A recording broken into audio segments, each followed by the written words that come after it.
تین دعائیں ایسی ہیں جن کو پڑھنا اپنی زندگی کا معمول بنائے، ان کے فوائد، ان کے فضائل، ان کی برکات اور ان کے کمالات زندگی میں بہت زیادہ ضروری ہیں، اور آج کے فتنوں کے دور میں ان کی برکات ہماری زندگی کی، ہمارے دن رات کی اشد ضرورت ہے۔ حدیث میں آتا ہے جو شخص نماز فجر کے بعد 3 مرتبہ سبحان اللہ العظیم و بحمدہ پڑھیں، سبحان اللہ العظیم و بحمدہ، سبحان اللہ العظیم و بحمدہ، سبحان اللہ العظیم و بحمدہ، جو پڑھے گا وہ 3 بیماریوں سے محفوظ رہے گا، اندھا نہیں ہوگا، کوڑ جلدی بیماریاں نہیں ہوں گی، اس کو جلد کی کوئی بیماری نہیں ہوگی، معذور نہیں ہوگا، فالج نہیں ہوگا۔ انسان ساری زندگی ایک دعا کرتا ہے، مولا بستر چارپائی کا محتاج نہ کرنا، کسی بندے کا محتاج نہ کرنا، منجے اور بندے کسی کا محتاج نہ کرنا۔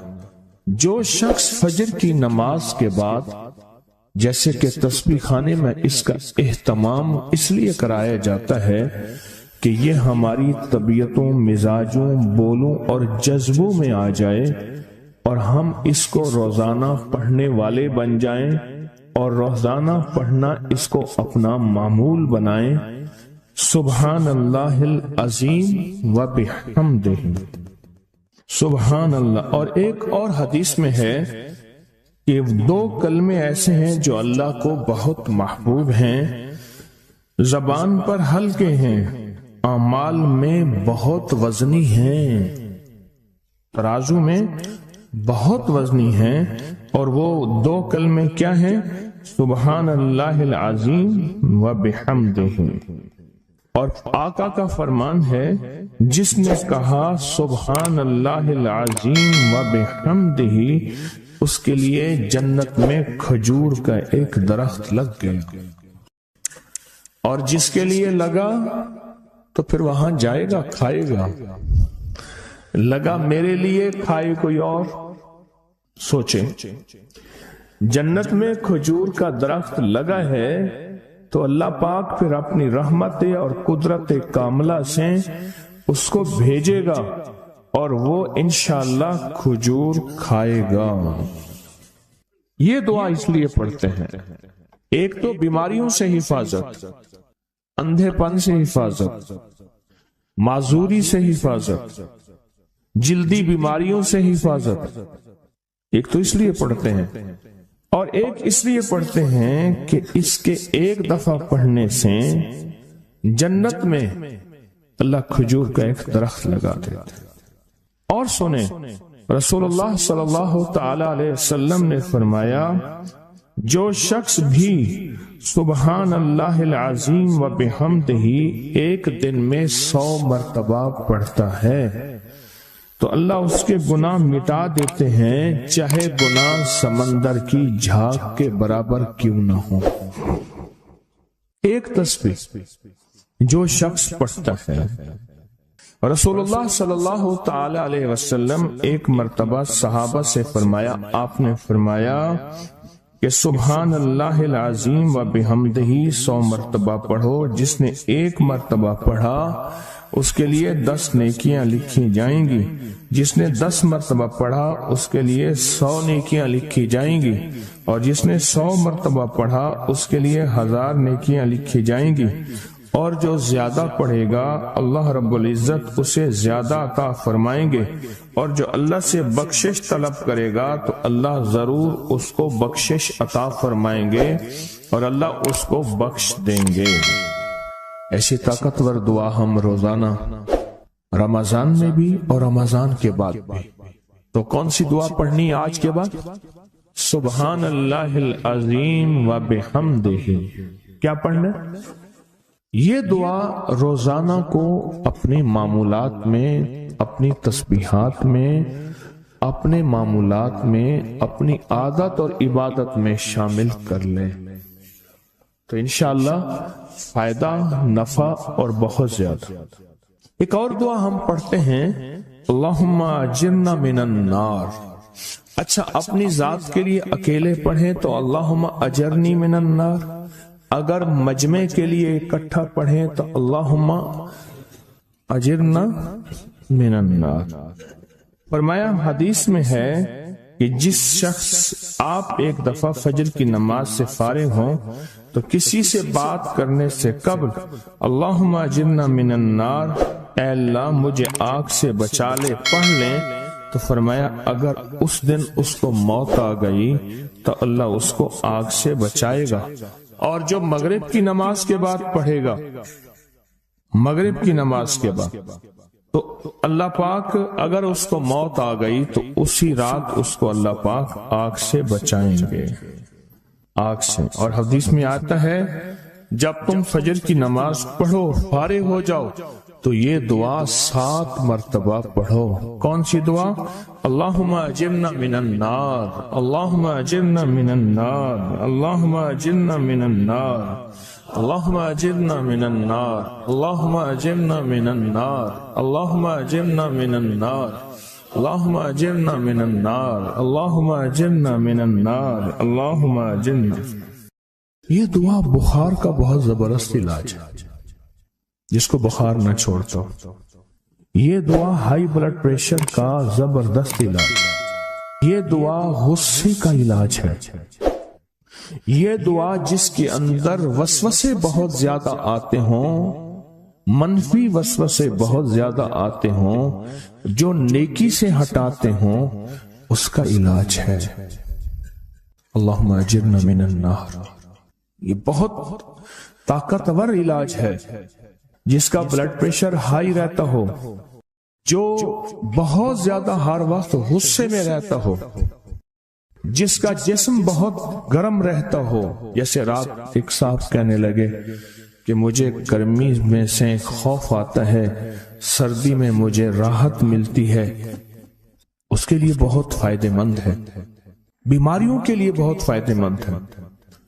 ایک عمل ہے بہت طاقتور اور بہت زبردست عمل ہے، اور پوری دنیا کو اس عمل سے بہت فائدہ پہنچا ہے کہ 2 رکعت نماز نفل پڑھ کے 3 بار سورۃ یاسین پڑھے، اور جو اللہ سے مانگے اللہ عطا کرتا ہے۔ سوچیں، ساری دنیا کی نوافل جتنی بھی ہیں، ایک فرض تو فرض کے سجدے کا مقابلہ نہیں کر سکتے۔ ساری دنیا کی نوافل فرض تو فرض ایک سجدے کا مقابلہ نہیں کر سکتے۔ فرض نماز پڑھی، اور فرض نماز پڑھنے کے بعد سورۃ یاسین 3 بار نہیں پڑھی، سینکڑوں بار پڑھی۔ پھر آپ نے نہیں پڑھی، اس وقت آن لائن پوری دنیا میں کتنے بے شمار لوگ ہیں جو تسبیح خانے کے ان اوقات کے مطابق انہوں نے اپنے آپ کو فارغ کیا ہے، خالی کیا ہے، اور سورۃ یاسین لے کر بیٹھے ہیں۔ انہوں نے بھی پڑھی 3 بار سورۃ یاسین، آپ نے بھی پڑھی، اور آپ کے علاوہ پوری دنیا کے کتنے بے شمار لوگوں نے پڑھی۔ کسی نے درد سے، کسی نے غم سے، کسی نے جذبے سے، کسی نے آنسو بہاتے ہوئے، کسی نے اللہ سے باتیں کرتے ہوئے، کسی نے درد اور وجدان کی کیفیت سے۔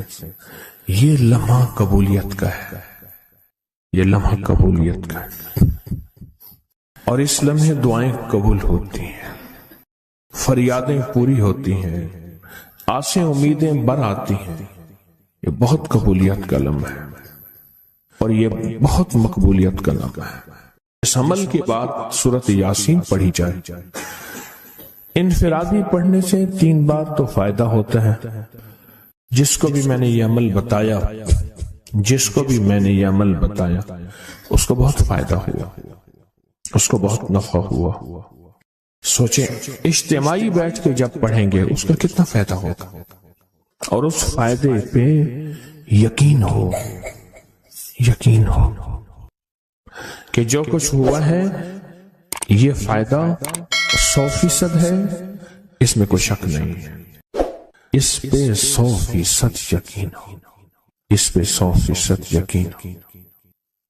عمل ہوا اور عمل پہ یقین نہ ہوا، عمل کی تاثیر ختم ہو جاتی ہے۔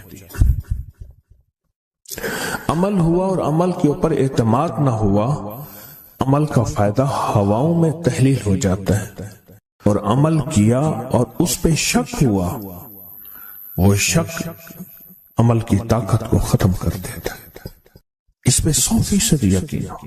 اتنے سارے لوگوں نے بیٹھ کے پڑھا اور یقین سے پڑھا۔ اور ایک بات اور ہے، اگر آپ سورۃ یاسین پوری نہیں پڑھ سکے، سورۃ یاسین بعض اوقات بعض بندے اٹک کے پڑھتے ہیں اور دعا کا وقت ہو گیا، آپ چاہے بعد میں اس کو پوری کریں لیکن پوری ضرور کریں، میری طرف دیکھتے رہیں، پورا کریں لیکن اس سورت کو پورا ضرور کریں۔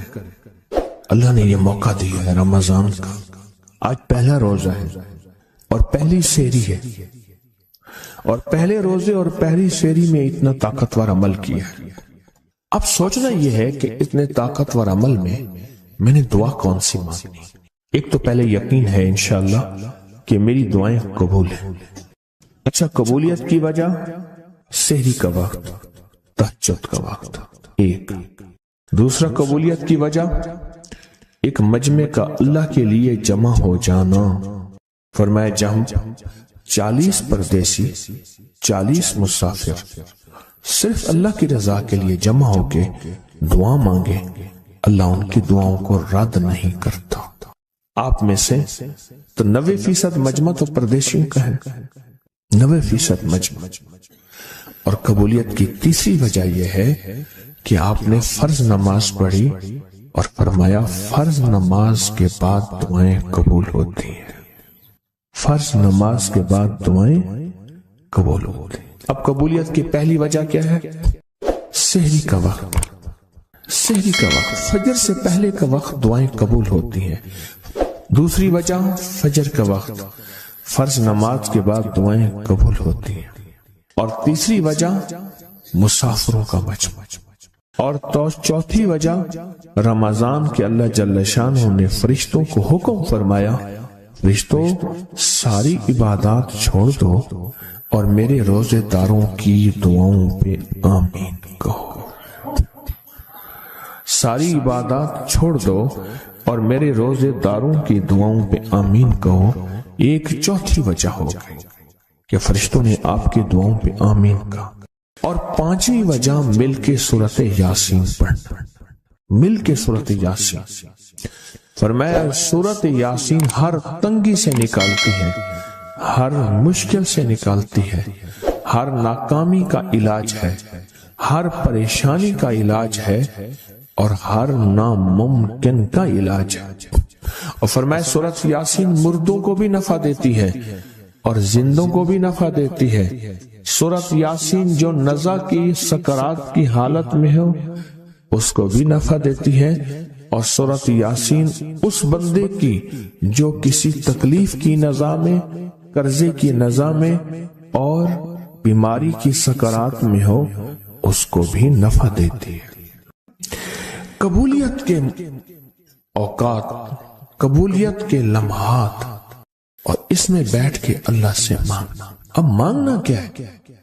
یہ تو یقین ہو گیا کہ انشاءاللہ ہماری آج کی یہ محفل، آج کا یہ بیٹھنا، آج کا یہ پڑھنا اور آج کا اللہ کی بارگاہ میں یہ حاضری دینا 100% انشاءاللہ قبول ہے۔ کوئی شک تو نہیں؟ کیوں اللہ والے میری طرف دیکھیں، سونے کی حالت یہ ختم کریں، یقین کامل ہے، پھر مانگیں کیا؟ سوچنا۔ جب سخاوت کی سخی کی سخاوت موجوں پہ ہو، عروج پہ ہو، پھر مانگیں کیا؟ یہ سب سے اہم چیز ہے۔ تو وہ چیز مانگیں جو اللہ کے خزانے میں سب سے قیمتی ہے، وہ ہے ایمان، سب سے قیمتی، اور وہ سب کو نہیں دیتا۔ مال مال سب کو دیتا ہے، اپنے نہ ماننے والوں کو بھی اور اپنے ماننے والوں کو بھی، اپنے دوستوں کو بھی، بلکہ اپنے دشمنوں کو زیادہ دیتا ہے، زیادہ دیتا ہے۔ مال اپنے دشمنوں کو زیادہ دیتا ہے اور بعض اوقات اپنے دوستوں کو بھی زیادہ دیتا ہے، جیسے انبیاء میں سے حضرت سلیمان، حضرت داؤد، حضرت یوسف علیہ السلام، جیسے صحابہ میں حضرت عثمان غنی، عبد الرحمن بن عوف اور بے شمار صحابہ، اولیاء میں سے حضرت پیران پیر شیخ عبد القادر جیلانی اور بڑی بڑی ہستیاں۔ اللہ اس لیے دیتا ہے کہ یہ مومن یہ نہ سمجھے، تو سب سے پہلی چیز جو اللہ سے مانگنی ہے وہ ایمان مانگنا ہے۔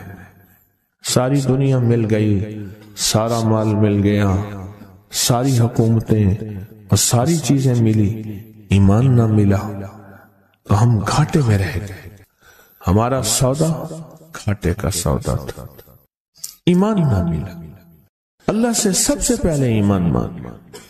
جو بندہ ساری عمر جو چیز مانگتا ہے، غور سے دیکھنا، غور سے سمجھنا، ساری عمر جو چیز مانگتا ہے، جو بندہ ساری عمر جو چیز مانگتا ہے، ساری عمر جو چیز مانگتا ہے، جو بندہ ساری عمر جو چیز مانگتا ہے، اگر نہ ملی، اللہ سچی طلب کی بنیاد پہ آخری وقت میں وہ چیز عطا فرماتے ہیں۔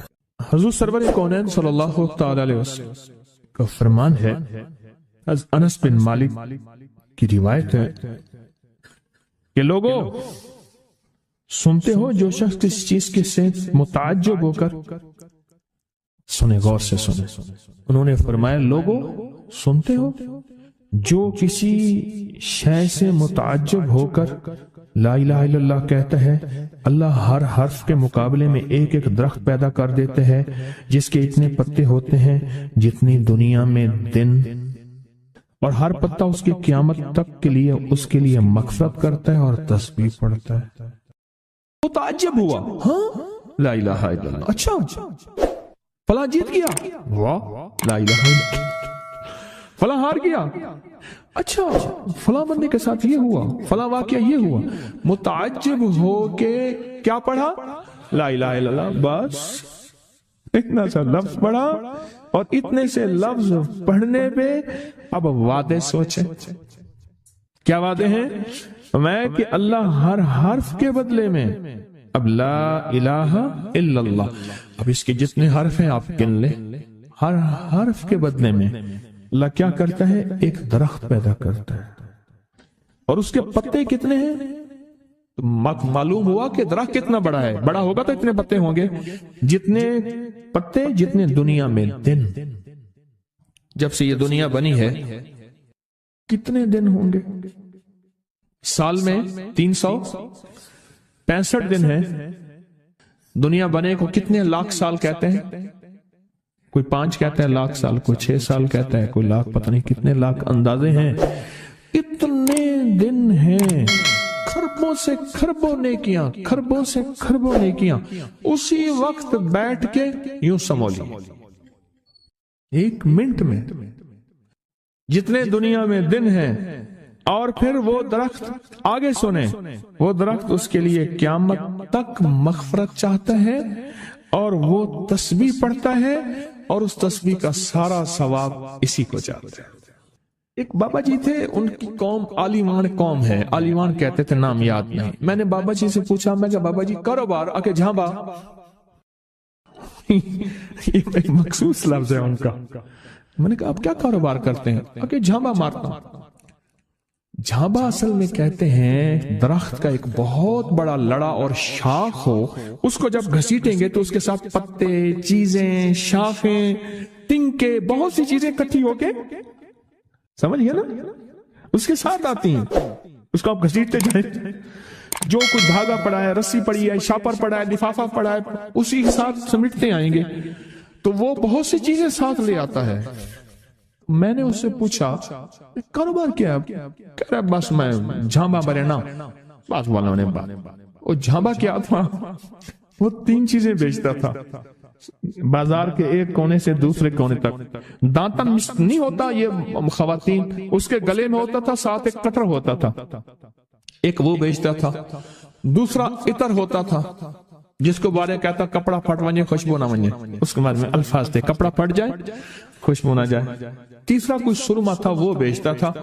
شہر کے دروازے ایک بازار کے چلتے پھرتے ایسے, اس کو وہ جھامبا کہتا تھا. وہ کہتا تھا تھوڑی دیر کام کرتا ہوں روزی بن جاتی ہے, میں آتا ہوں.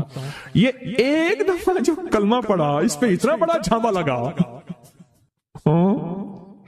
متعجب ہو کر, تعجب میں آ کے ایسی تعجب, اچھا لا الہ الا اللہ. اللہ پاک فرماتے ہیں جا تیرے ہر حرف کے بدلے. لا الہ الا اللہ کے کتنے الفاظ ہیں میں 12 تقریباً کہہ رہے ہیں آپ, کوئی مجھے 100% بتائے. 12 اگر 12 بھی ہے تو ایک 12 پہ ہر حرف پہ کتنے درخت, ایک طرف. اور درخت کتنا بڑا, اتنا بڑا کہ اس کے پتے اتنے ہیں جتنے کائنات کے دن ہیں. عدد خلقہ ورضا نفسہ وزینت عرشہ ومداد کلماتہ. جی 12 اس کے حرف ہیں. تو آپ نے تو بیٹھے بیٹھے کمائی کر لی. یہ مومنانہ مزاج ہے. مومن چلتے چلتے اپنی آخرت کی کمائی کرتا جاتا ہے, چلتے چلتے اپنی آخرت اپنی دنیا. اچھا پھر ایک اور فائدہ ہوگا, جتنی اس کے لیے درخت پتے تسبیحاں کریں گے اتنا اس کی نیکیوں میں اضافہ ہوگا, اور جتنا نیکیوں میں اضافہ ہوگا اس کی رحمتوں کے یہ نور میں آتا جائے گا, اور جتنا نور میں آتا جائے گا اس کی بلائیں آفتیں مصیبتیں ٹلتی جائیں گی. اور جن بلاؤں آفتوں مصیبتوں کو جادو جنات نظر بد بیماریاں تکلیفیں حادثات گلیاں بند ہونا راہیں بند ہونا رزق بند ہونا صحت بند ہونا مشکل, یہ سب ایسی ٹلتی اور کٹتی اور ہٹتی جائیں, ایسی ہو جائیں. فرمایا کہ ایک شخص نے عرفات میں وقوف کیا, اس کے ہاتھ میں 7 کنکریاں تھی. اس نے کنکریوں سے مخاطب ہو کے کہا اے کنکریوں تم میری گواہ ہو اس بات کی کہ اللہ کے سوا کوئی معبود نہیں اور اس کے محمد صلی اللہ علیہ وسلم اللہ کے رسول ہیں. اپنے ہاتھ سے انہیں پھینک دیا. اس رات دیکھتا ہے کہ قیامت قائم ہے, اس کے گناہ نیکیوں سے زیادہ ہیں, اور پر خدا نے اس کو دوزخ میں لے جانے کا حکم دیا. لیکن دیکھا تو ان کنکریوں نے دوزخ کے دروازے بند کر دیے. سارے دوزخ کے محافظ کارکن جمع ہو گئے ایک پتھر کو ہٹانے پہ, پر وہ کنکریوں کا پتھر اتنا بڑا پتھر بن گیا کوئی ہٹا ہی نہیں سکتا, اور عاجز آ گئے. پھر لوگ اس کو عرش کے نیچے تک پکڑ کر لے گئے. یہ پتھر بھی سفارش کرتے ہوئے اس کے پیچھے پیچھے ہو لیے. پھر آخر اللہ نے اس کو جنت میں جانے کا حکم دیا, تو پھر یہ سارے پتھر جنت کے دروازوں میں آگے جا پہنچے, اور ہر پتھر کہنے لگا اے اللہ میری طرف سے اس کو جنت میں داخل کر. ہر پتھر سفارشی بن گیا.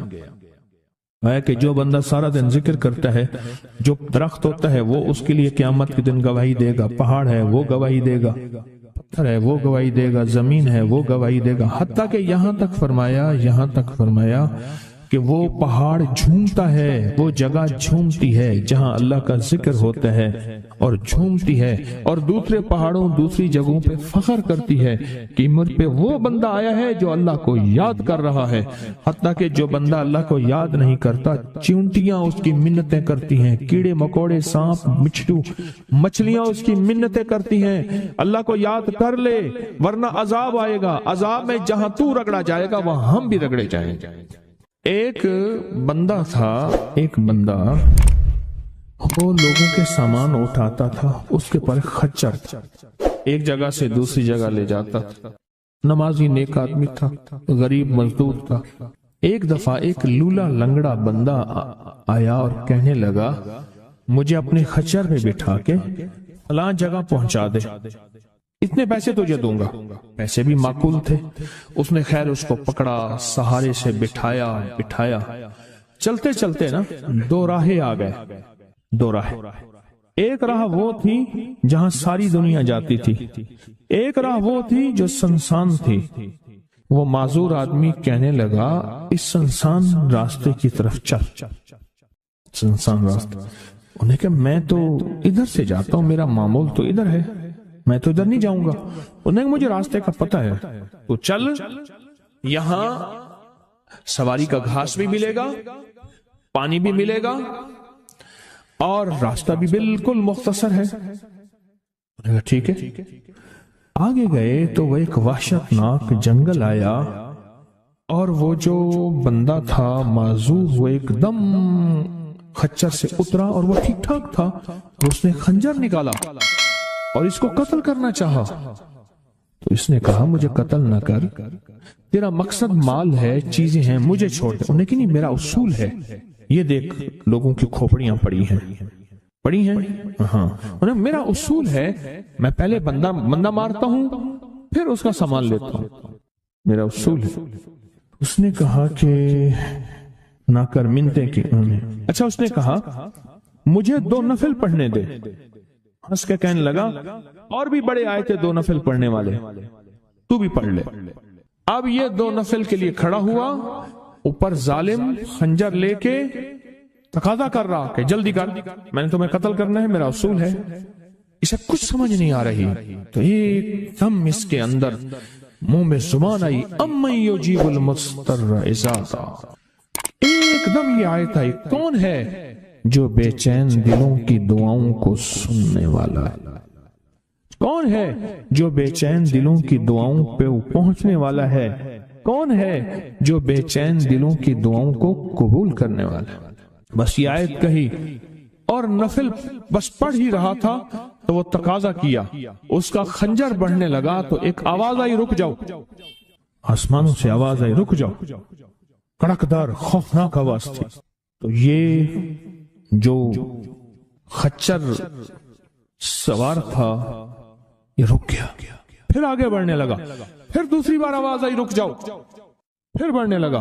ایک گھوڑدار آیا، ایک گھوڑ سوار آیا، اس کے ہاتھ میں ایک ورس تھا، اس نے اٹھا کے اس کو مارا، اس ظالم اور قاتل کو، اور وہ گرا، اور جہاں وہ گرا تو وہاں آگ کے شعلے۔ اور وہ جب جانے لگا یہ کہنے لگا اب کون ہے؟ کہا میں اس آیت کا غلام ہوں، موکل ہوں، موکلات، اس آیت کا غلام ہوں، موکل ہوں۔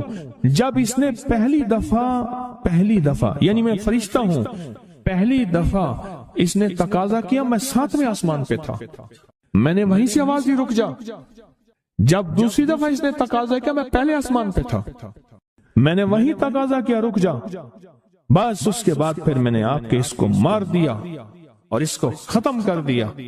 اب بلائیں، اب بتائیں کہ ہم فرشتوں کو اپنی مدد کے لیے کیسے بلائیں؟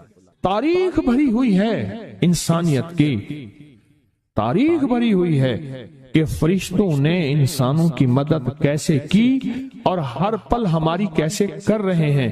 اگر حدیث میں آتا ہے، میرے آقا کا فرمان کا مفہوم ہے، اگر اللہ فرشتوں کو تمہاری حفاظت اور مدد کے لیے نہ بھیجتا تو اتنی بلائیں ہیں، اتنی بلائیں جو زمین پہ اور زمین کے خلاؤں میں اور زمین کے نیچے موجود ہیں، یہ تمہیں ٹکڑے ٹکڑے کر دیں، ریزہ ریزہ کر دیں، تہس نہس کر دیں۔ اتنی تو ہیں، اللہ فرشتوں کی حفاظت اللہ نے لگائی ہوئی ہے۔ اچھا، ڈیوٹی بھی تو پہلے موجود ہے، ایک ہے نا ان کو نئی ڈیوٹیاں دینی، ڈیوٹی تو پہلے موجود ہیں، تو کیوں نہ ان کو ایسا قرب، ایسا تعلق، ایسی ترتیب بنائیں کہ ڈیوٹی پہ تو پہلے سے موجود ہے، وہ ہماری مدد کو آ جائے۔ اللہ نے لگایا ہی ہماری مدد کو ہے فرشتوں۔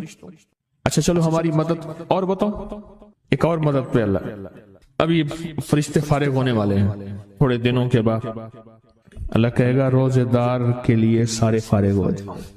اب بتاؤ، میرے روزے دار کے لیے فرشتوں سارے فارغ ہو جاؤ۔ کیوں؟ قیامت کی صبح سے لے کر جب تک کائنات بنی ہے قیامت تک فرشتہ کوئی رکوع میں ہے تو رکوع میں ہے، سجدے میں ہے کوئی تو سجدے میں ہے، قیام میں ہے تو کوئی قیام میں ہے، تسبیح میں ہے تو تسبیح میں ہے، کلمے میں ہے تو کلمے میں ہے، فرشتے لگے ہوئے ہیں۔ اللہ سارے فرشتوں کو فارغ کر کے کہتا ہے فرشتے فارغ ہو جاؤ۔ یا اللہ کیا کریں؟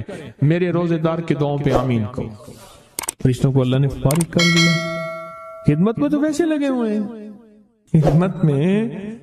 آج ایک کال پہ مضمون کھلا ہے مجھ پہ، آج کی کال آئی ہے، پتہ نہیں کسی ملک سے آئی ہے، اور انہوں نے کہا کہ آپ کے درس میں نے سنا تھا، اور جب بھی مشکل ہوتی ہے فرشتوں کو پڑھ کے ہدیہ کر تو میرے کام ہو جاتے ہیں۔ وہاں سے میرا پھر ڈیٹا آنا شروع ہو گیا، ایک کال کی وجہ سے آج کال آئی ہے، ایک کال آئی ہے آج۔